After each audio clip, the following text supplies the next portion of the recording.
Kuna mtu anashindwa kufanya kazi na mtu kwa sababu ya imani yake. Yaani huyu ni wa imani hii na wewe ni wa imani hii, na umeshaambiwa unasali siyo kwenye kanisa gani, na unaambiwa jitenge na huyu jitenge na yule. Hata siku moja haiko hivyo, haiko hivyo. Na kuna watu ambao wana uadui kwa sababu pengine ya udini, kwa sababu ya ukabila, kwa sababu ya influence pengine ya kisiasa au ya uzalendo. Yaani sijui nitafsirije hapa. Mirengo mbalimbali ambayo wakati mwingine unakuta mtu anayo. Laban anayeabudu vinyago, lakini baraka za Mungu zinazopaswa ziende kwa Yakobo ziko ndani ya Laban. Can you imagine? Hivi unafanya reflection pamoja nami? Hebu weka hicho kielelezo hapo uweze kuona. Nataka nikuonyeshe kitu ambacho ni lazima kwenye jamii tukubaliane katika kutokukubaliana.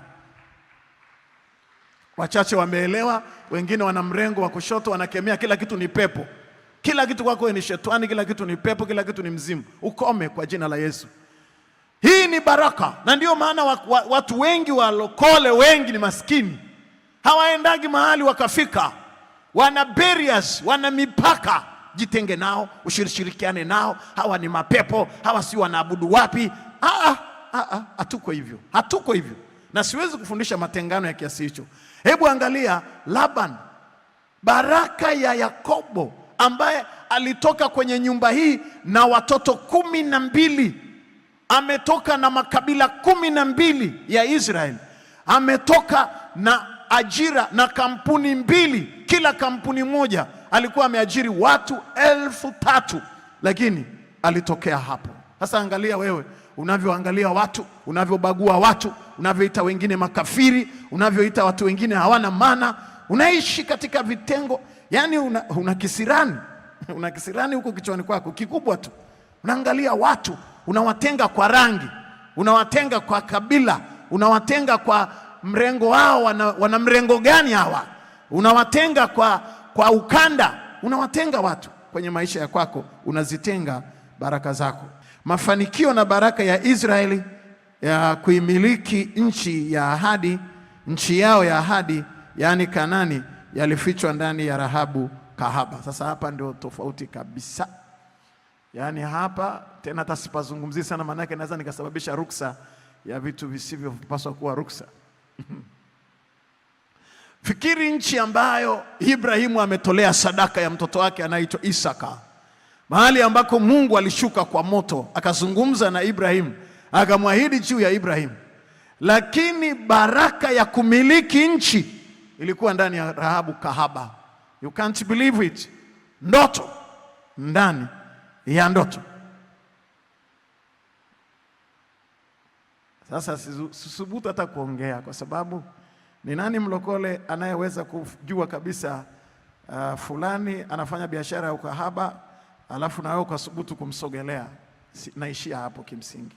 Sitaki matatizo, mna tabia chafu siku hizi za kunirekodi. Lakini nataka kuzungumza nini? Nataka kusema jinsi ambavyo you must think beyond the box. Lazima ufikiri. Kuna watu ambao mnaonea watu kinyaa, lakini nataka nikuambie Mungu ni Mungu anayesamehe uovu na kuachilia dhambi. Na kanisani sio klabu ya watakatifu. Kanisa ni mahali wenye dhambi wanapaswa kuwepo. Kama kuna mahali ambako wenye dhambi wanapaswa kuwepo, ni kanisani kuliko mahali pengine. Washindi wachache wangesema amina. Kuna watu wanakondem watu. Wanamuona mtu, yule amekuja kujaje hapa, yule amekuja kujaje hapa, amekujaje na nguo zile alizovaa. Mimi nasema waache waje hata kama ni nusu uchi. Wakifika hapa wakutane na Injili na waokoke. Kwa sababu huwezi kuambia rudini, hii ni klabu ya watakatifu. Kanisa sio klabu ya watakatifu. Yesu Kristo anasema, njooni kwangu ninyi nyote msumbukao na wenye kulemewa na mizigo, nami nitawapumzisha. Washindi wachache wangesema amina.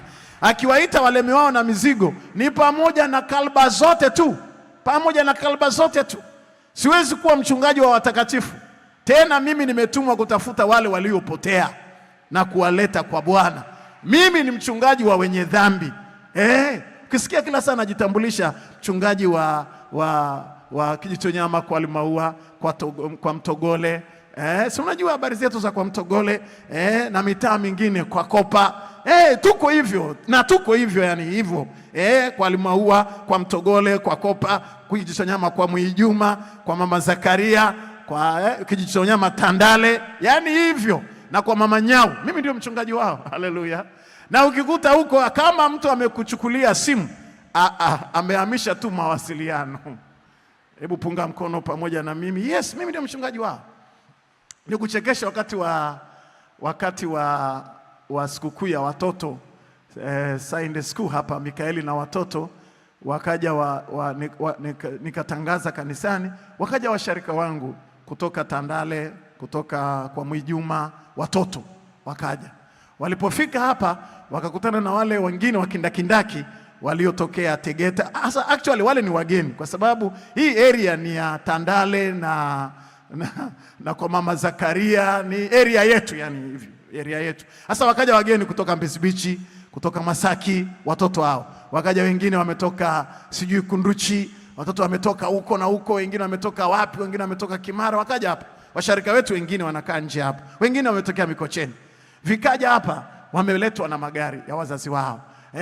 Mami, dadi, wakina Junior sasa hao. Wamekuja kwenye sikukuu ya watoto. Wana mabegi, wana ghafla. Wale watoto wangu kwanza kutoka hapa kwenye hii area hapa ya Tandale, watoto wangu mie, wakaangalia wale watoto wenyewe wamezuba. Wazito, wakakurupua mabegi, wakaondoka na viatu. Kidogo vile vitoto vya Mbezi Beach vinaanza kulia. My shoes, vimeshaondoka. My bag. Mabegi yameshaondoka, shoes zimeshaondoka, sijui nini. Yani wamekula mapema, speedy kwenye foleni wanavipush. Pop! Kule. Unajua hao wengine wamekula baga, wamekula manini hawa. Hizi sausage. Manene lakini hayana pumzi. Hajui juu ya social interactions, yani ile kuishi mtaani, unaishi kwa nguvu yako, si ndio? Wakawahi wao, kuku nzuri walikula wao, chipsi za maana walikula wao. Wakati vile sasa vimepigwa vimekuja baadaye vinakula chipsi, wakarudia mabegi yao, wakarudia viatu vyao, wakaondoka zao nyumbani. Vitoto vimekuja hapa peku. Mchungaji, viatu vyangu, my shoes. Can't see. I'm sorry, you can't see. Utasi sana. I don't know where is it. Oh, you don't know. Acha ninywe maji.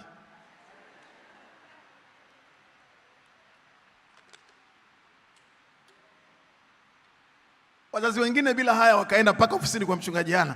Mchungaji, watoto wetu wameibiwa viatu. Kuna watoto ambao wamekuja hapa sio wa kwetu. Hawa ndio wa kwangu.